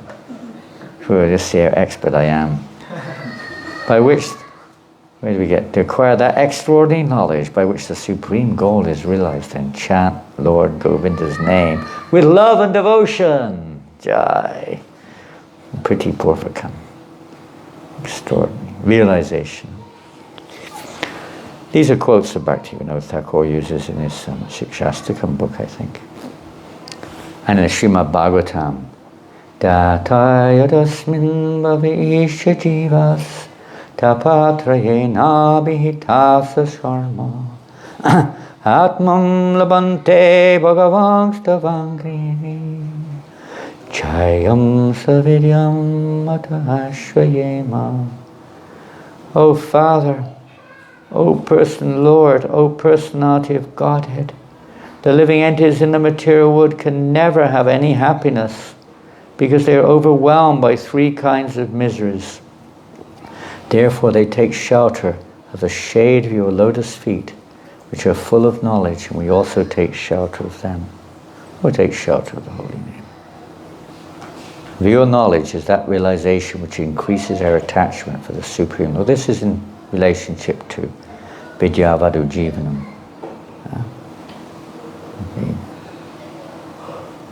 The chanting of the holy name expands the blissful ocean of transcendental life. He kantino yasya na kanchanartam vanchanti he vai bhagavat prapanaham adhyadbhutang tatcharitang samangalam kayanta ananda samudramagna. Unalloyed devotees who have no desire other than to serve the Lord worship Him in full surrender and always hear and chant about His activities, which are most wonderful and auspicious. They are thus always merged in the ocean of transcendental bliss. Such devotees never ask the Lord for any benediction. The unalloyed devotees. Patibadam punam vitashvadam. And neighbors want to taste the full nectar at every step. Tebyo namostu bhavavariti jena pankha samagna mokshana vichakshana padukebhya krishneti vana yugalam shavanena yesham anandatur bhavati natitaro mavindaha. I offer my respectful obeisances at the feet of that extraordinary person whose body shivers with sublime joy and erupts with ecstasy at the sound of Krishna's sweet name, and who is expert in redeeming the conditioned soul engrossed in the mire of the ocean of repeated birth and death. Sarvatmana snapanam. Cooling effect to everyone. Sankirtyamano bhagavanananta shrutana bhavo. Magic. I don't know how that happened. I didn't even touch anything. Samagnam vatakshana. Got lost to paste it now.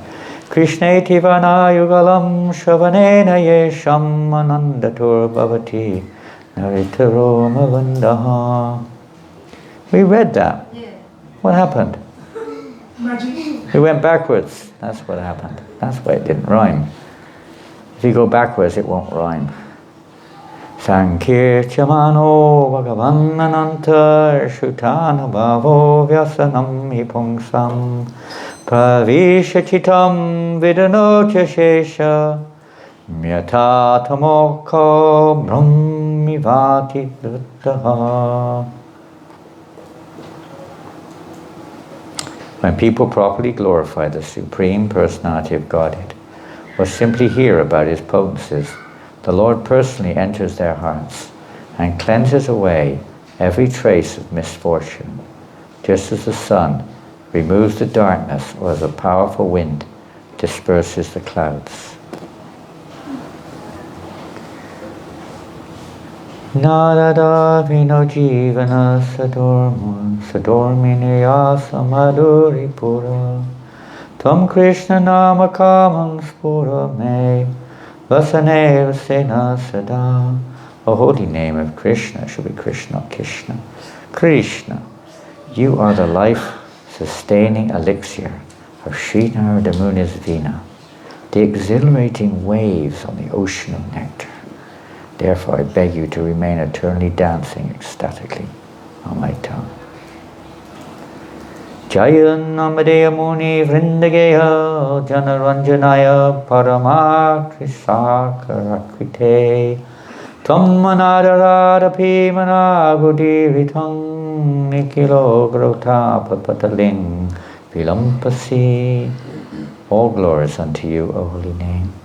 The sages have always sung hymns praising you, and you have now appeared in transcendental form of the supreme syllables for the pleasure of all humanity. If one chants those syllables of the holy name, even indifferently, indirectly, jokingly, deceptively, or slightly, you destroy his most dreaded sinful reactions, thereby extinguishing all of his sufferings. Therefore, you are always victorious. all beneficial. Hare Krishna, Krishna Krishna, Hare Hare, Hare Ram, Ram Ram, Hare Hare.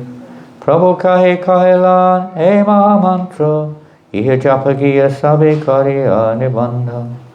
He hoibe sarvasiri hoibe sabar, sarvakshana balaite vidina hiyar.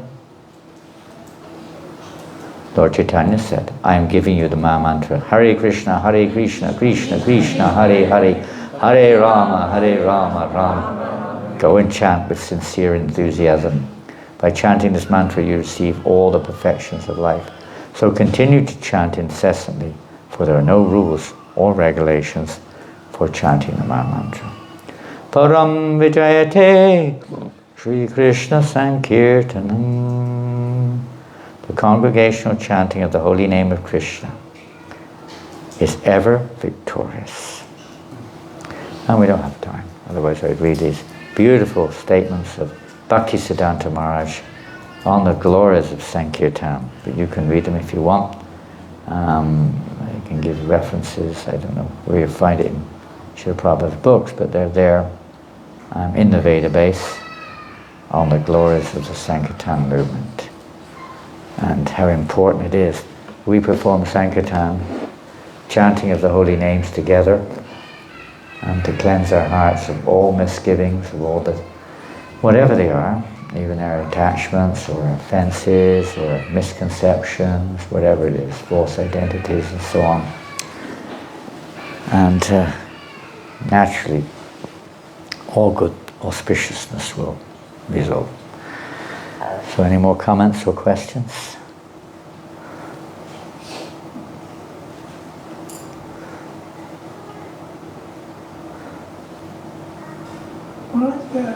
The cleansing of heart is meant to be until you leave the body. Continue, or is it going to be all? Well, certainly if we haven't cleansed our heart, you have to continue. You have to take birth again and continue the process in another body, hopefully more favorable than this one, or in the association of devotees, and usually that's the situation, you carry on. So when we say cleansing the heart, of course, that's again Krishna's presence which is cleansing the heart, not that we are the doer. We have the desire and we surrender to the process which evokes Krishna's mercy and his presence to cleanse our hearts.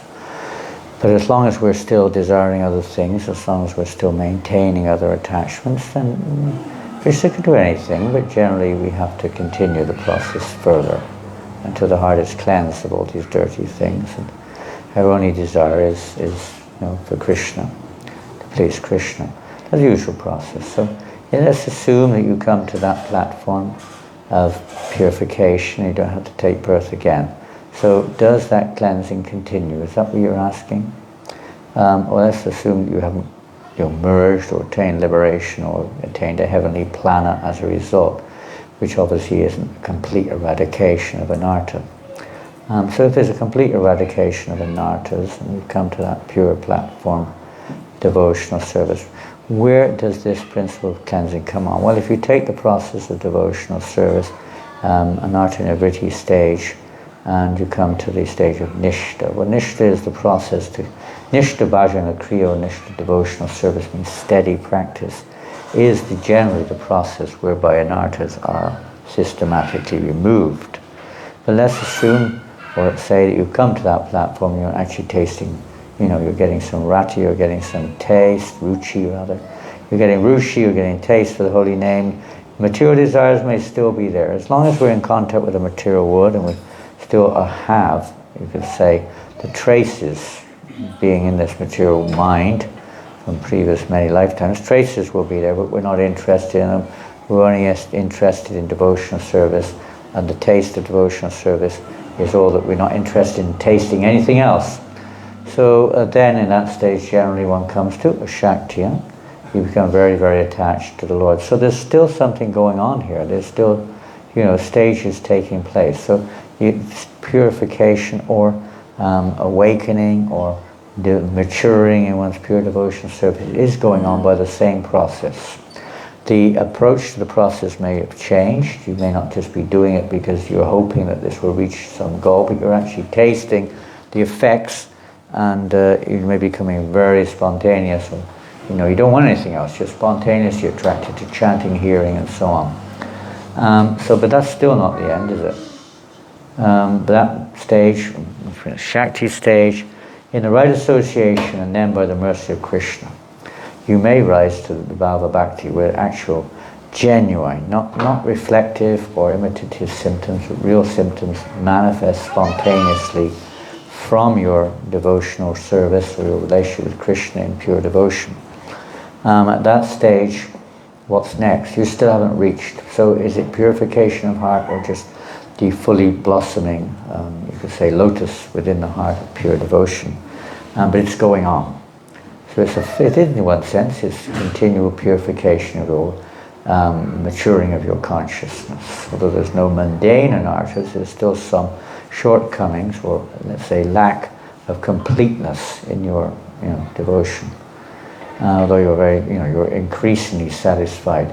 So then at that stage of Bhava Bhakti, there may still, it's said, just described, there may still be some trace elements. And even at that stage, there's ever a slight risk by association of detour, at least for some time from the path.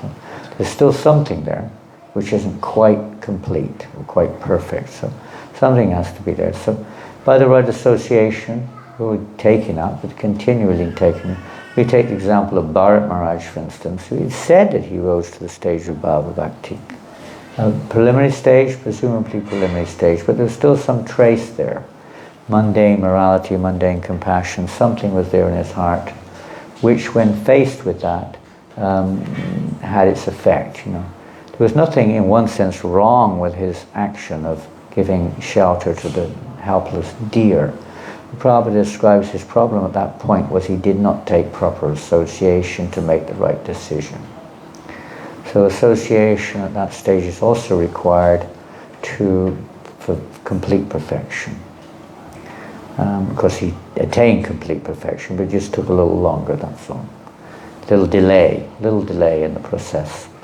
He had to learn his lesson kind of in a very, you could say, graphic way. So it's a gradual process, even up to that stage. So even at that stage, then, if one comes to actual, by the mercy of the internal potency, with Radharani herself or her energy, one enters into the realm of pure devotional service, of prema bhakti. What happens then? Well, one spontaneously is glorifying the Lord. It's not a question of, why or what. It's constitutional. How and what relationship, that's nothing. But even that is ever evolving. It's ever evolving. It's not so much, we wouldn't use the word cleansing necessarily. We would use the word increasing or ever evolving maybe. The loving reciprocation, the intensity, the depth of that loving reciprocation ever increases. It never comes to a standstill. It's ever increasing. The ocean of transcendental bliss is where it's said at all stages. It is ever increasing. Even on the highest platform, it is ever increasing. You get it? Ever increasing, even on that platform. They never think that that's it, finished. They got there. It's ever increasing. One of the symptoms of a pure devotee is thinking he's not a devotee at all. Ever increasing. Never ever comes to a sort of an end. Now what? No. It's beyond. We'd like to have that in the material world, but we know in the material world everything has a beginning and an end. Everything is limited. It's terminated in pure devotional service. And the more you're determined, it's an interesting word, isn't it? Determined. Isn't it? Determined. What's it mean? Determined. Non-stop. Non-stopping. Terminate. Determined. Determination. Termination means? Means it stops. Huh? So determination, no, you don't stop. You keep going, you keep going. You keep going. That word, determination, to go forward. Determination. Whoop, that was lucky. Haridas. Just by chanting the name Haridas, one can attain all perfection. Haridas! Everyone say, Haridas! Haridas! He's wondering what we're doing, huh? Haribo. Oh, he's shy. Let's do 3 times.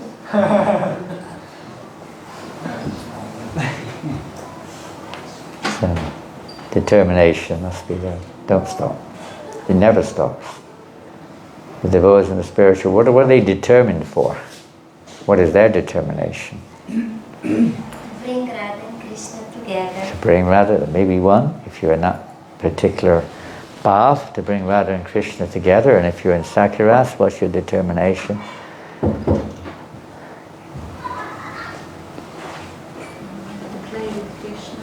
Play with Krishna. Bring the cows together with Krishna, the cows, whatever it is, Mother Yasoda, that feed Krishna, to pamper Krishna. They're determined in their endeavors, to look beautiful for Krishna's pleasure. The trees, they also look beautiful for Krishna's pleasure, to provide unlimited fruits and flowers for Krishna's pleasure. Everything, the water to be just perfect for Krishna's pleasure, everything. Everyone's thinking of, Krishna's and Radha Krishna's pleasure. Completely determined. Always more, never enough. On and on we go. Determination at every stage. Anything else? Time and again I have seen this, we talk about surrendering to Krishna. Pardon? We talk Time and time again you're hearing? About surrendering to Lord Krishna. Surrendering to Krishna, yeah. What does it mean and how we can surrender to Lord Krishna? How we can surrender to Krishna, what does it mean? Is that right? Yeah. How can we surrender to Krishna? At our stage, let's look at our stage. How can we surrender to Krishna? At our stage. Offer our food to Krishna. Okay, there's a practical thing. Very nice practical thing, learn. When someone says surrender in general terminology, what does it mean? Giving. Pardon? Giving in. Giving in. Giving in. Come on, surrender. Maybe surrender to some, whatever, group thing or whatever it is. Surrender to the law. Give up your own behavior, accept this behavior pattern, maybe. So, everyone eats. Anyone here doesn't eat? Kishori, you eat? Does she eat, Vishnu? Priya? Yeah. She does eat. Good. All the time. I'm sure not all the time, but for the right time.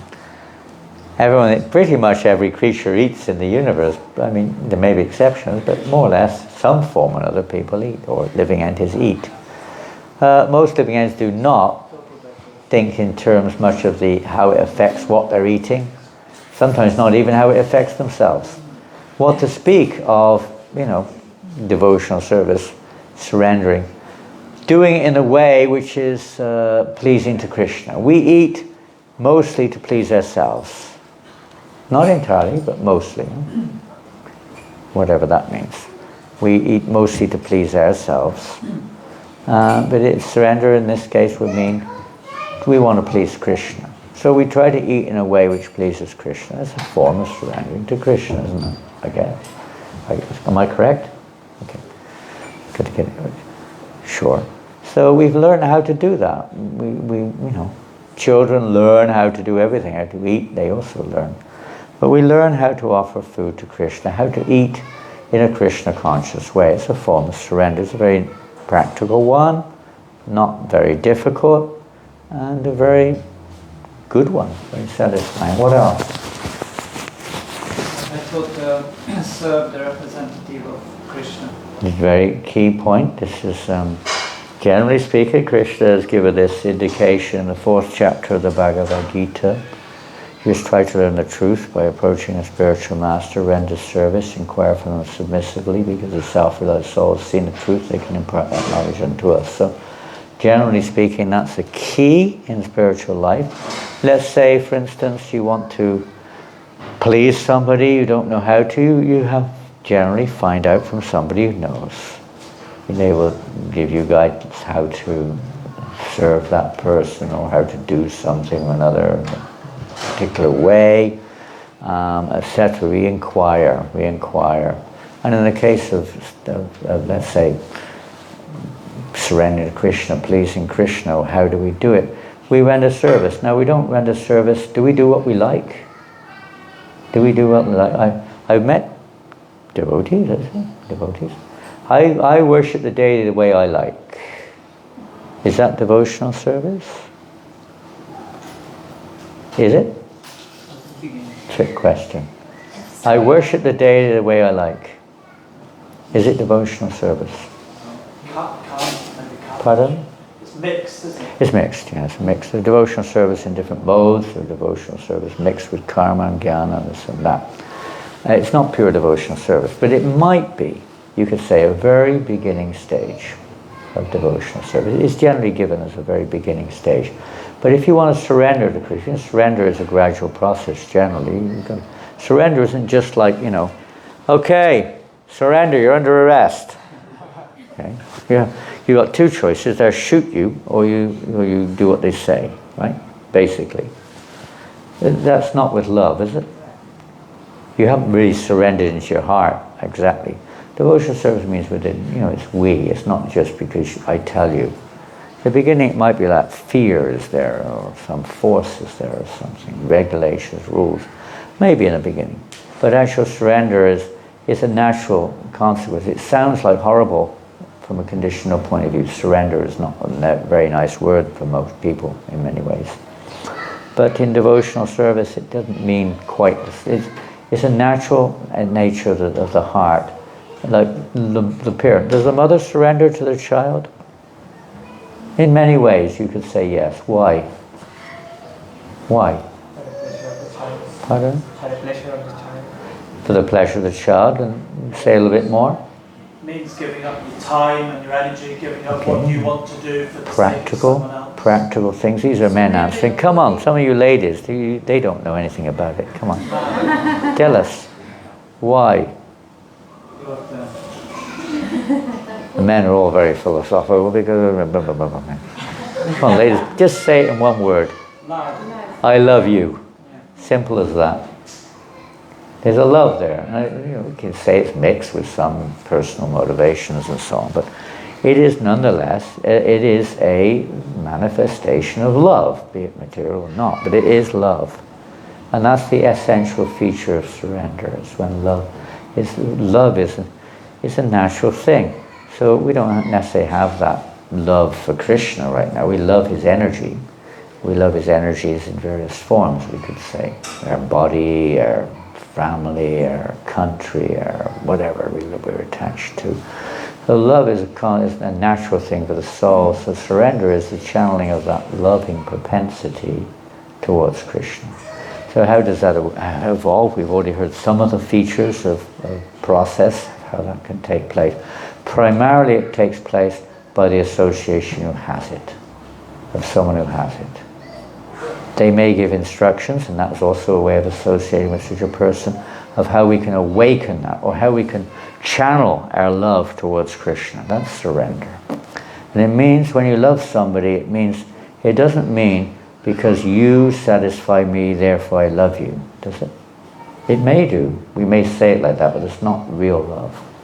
That's a selfish understanding. It means I only want to please you. Love. You are my life and soul. I live for your pleasure. I simply want your satisfaction. Materially, some people say that, and there may be some truth in it, but it may not be absolute. But in relationship with Godhead, it is absolute. So the surrendering is the taking shelter of the process which awakens the unalloyed, pure channeling of our loving propensity for the pleasure of Krishna. There's a process. So if you want to find out that process, you can inquire on the details. It depends where you're situated in your life right now. Sometimes we give, Prabhupada says, you know, one man's meat is another man's poison. But what does that mean? It means that we're not all on the same stage. And you give somebody, many examples are there. You can even in your own life, you know, a child can only eat so much. And maybe it can't eat certain things. A baby, for instance, I don't think they're meant to eat solid food. Is that right? They can only take liquid and maybe semi-liquids. If you try to make them, force them to eat a samosa or something, it's not going to be at all favorable. So at different stages, different, you know, let's say dosages or different activities, different associations, different degrees of presentation of philosophy will be relevant. So that requires association. It requires a little bit of, you know, say maturity. This is open forum, so every one of us is on a different level. Some things may not be relevant, some things may. But it's like that, you know. It's like that with education in the material world. It's like that in growing up. You know, food you eat, everything is like that. So spiritual life is like that. You're gradually evolving, but there's a process. There's a process to work towards that, and you don't need to imitate. You need to know how to follow the process. Don't imitate someone who's on a higher level or even on a lower level. And I should be teaching that. But to know what is required to advance to the next stage of devotional service. And if you want to find out more, just talk to one of the Chaitanya Ballabha Prabhu or Bhakti Ras or any of the devotees here about how to go a little bit more on your path. Knowing where you're situated and what your present conditioning is, you know, present attachments, your present maybe philosophy and so on, how to move forward from there.